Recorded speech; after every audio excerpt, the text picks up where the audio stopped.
بسم اللہ والصلاة والسلام علی رسول اللہ اما بعد۔ صفحہ نمبر ہے 310 اور آیت نمبر ہے 166، 167 اور 168۔ اعوذ باللہ من الشیطان الرجیم، بسم اللہ الرحمن الرحیم۔ فلما عتوا عما نهوا عنه قلنا لهم كونوا قردة خاسئين وإذ تأذن ربك ليبعثن عليهم إلى يوم القيامة من يسومهم سوء العذاب إن ربك لسريع العقاب وإنه لغفور رحيم وقطعناهم في الأرض أمما منهم الصالحون ومنهم دون ذلك وبلوناهم بالحسنات والسيئات لعلهم يرجعون۔ فلما اتوا، پس جب انہوں نے سرکشی کی، بات نہیں مانی، اما نہوا عنہ،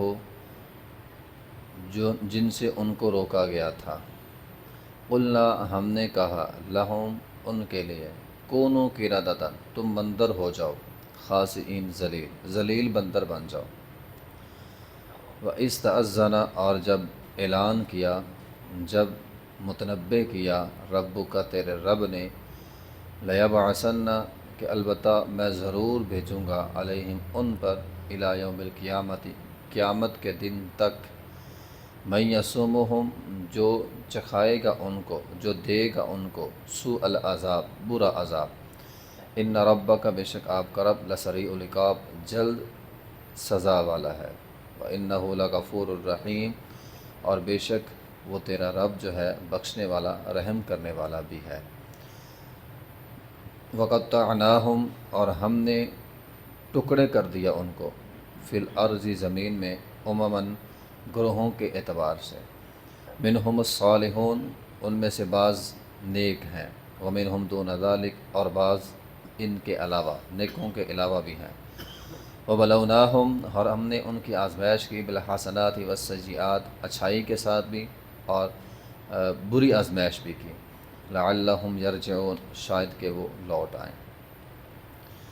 بات چل رہی تھی کہ بنی اسرائیل کی ایک بستی جو سمندر کے کنارے پر آباد تھی، مچھلیاں پکڑنا منع کر دیا، لیکن وہ لوگ باز نہیں آئے، تو اللہ تعالیٰ نے پہلے انہیں ہلکے ہلکے عذاب دیے، جب وہ پھر بھی باز نہیں آئے تو فلما اتوا عما نہوا، اتوا کہتے ہیں بات نہ مانا، یہاں یہ لفظ استعمال ہوتا ہے کہ جب انسان سارے موقع گوا دے، یعنی اللہ تعالیٰ نے انہیں بڑے مواقع دیے، لیکن جب وہ باز نہیں آئے، موقع سارے انہوں نے گوا دیے، تو عما نہوا عنہ، حالانکہ انہیں اس کام سے منع کیا گیا تھا، روکنے والے بھی تھے کہ ہفتے والے دن مچھلیاں نہ پکڑا کرو، مگر جب وہ باز نہیں آئے، قلنا لہم کونوا قردۃ خاسئین، اللہ نے ان کو بندر بنا دیا۔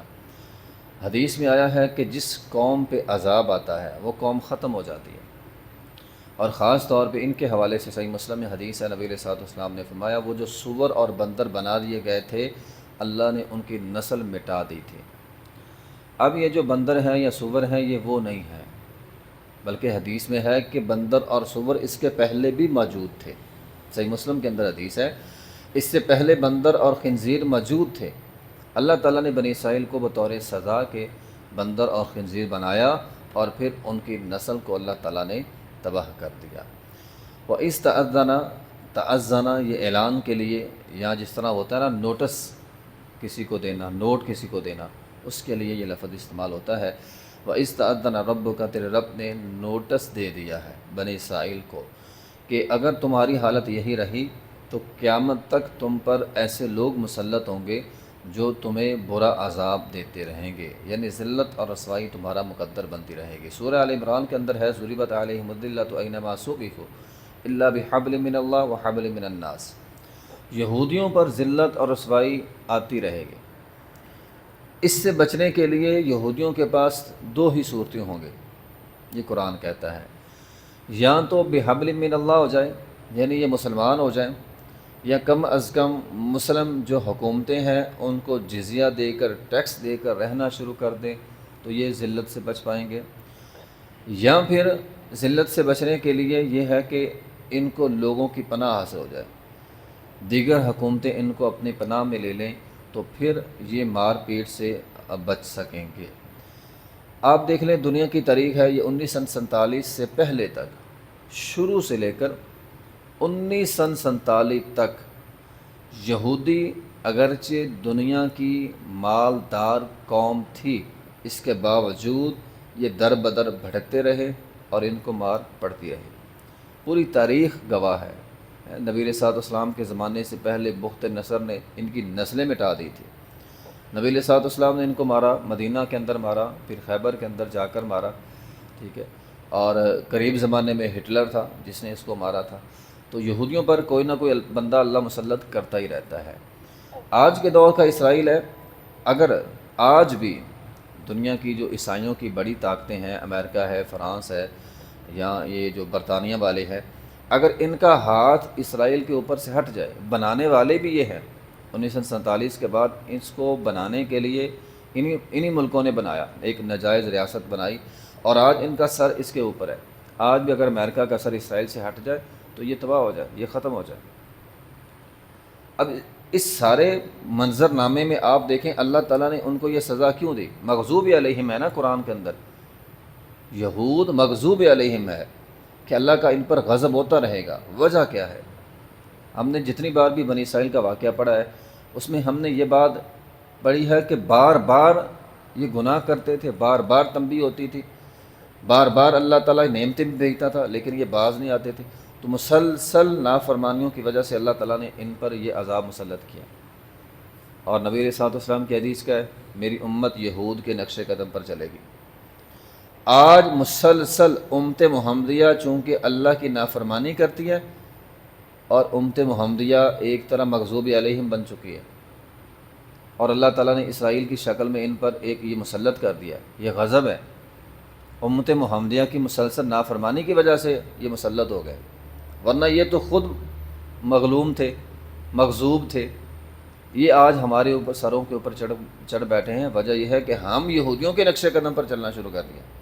امت محمدیہ نے اکٹھے نہیں رہتے، ٹکڑوں میں بٹ گئے۔ وَقَطَّعْنَاهُمْ فِي الْأَرْضِ أُمَمًا، اللہ تعالیٰ فرماتے ہیں ہم نے ان کو ٹکڑوں کے اندر بانٹ دیا۔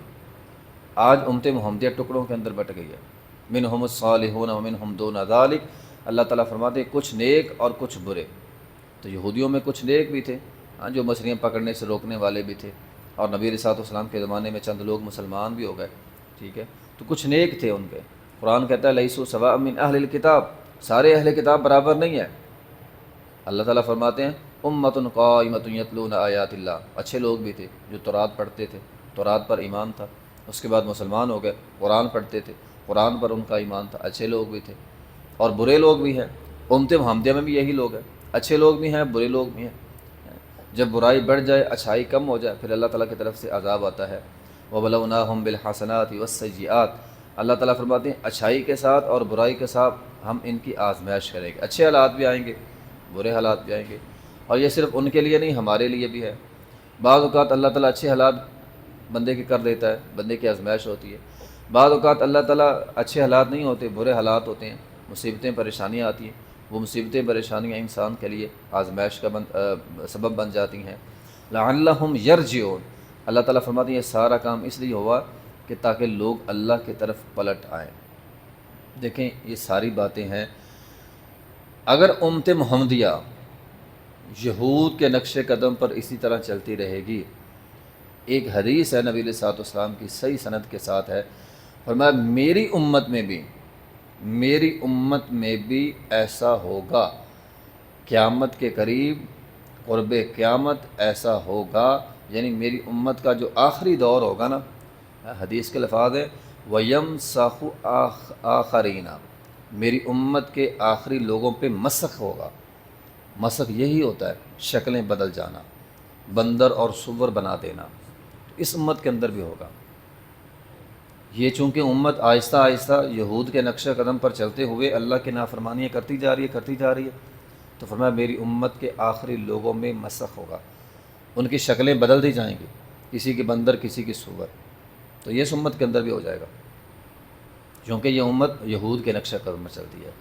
تو بہرحال اللہ تعالیٰ کی طرف سے آزمائشیں ہوتی ہیں، اچھے برے حالات آتے ہیں، تو یہ صرف اس لیے ہوتے ہیں لعلہم یرجعون، کہ لوگ اپنے رب کی طرف پلٹ جائیں۔ جو پلٹ جائیں گے ان کے لیے بہتری ہے، جو نہیں پلٹیں گے تو یہود و نصارہ کی طرح ان پر اللہ تعالیٰ کی طرف سے عذاب آئے گا۔ وآخر دعوانا الحمدللہ رب العالمین۔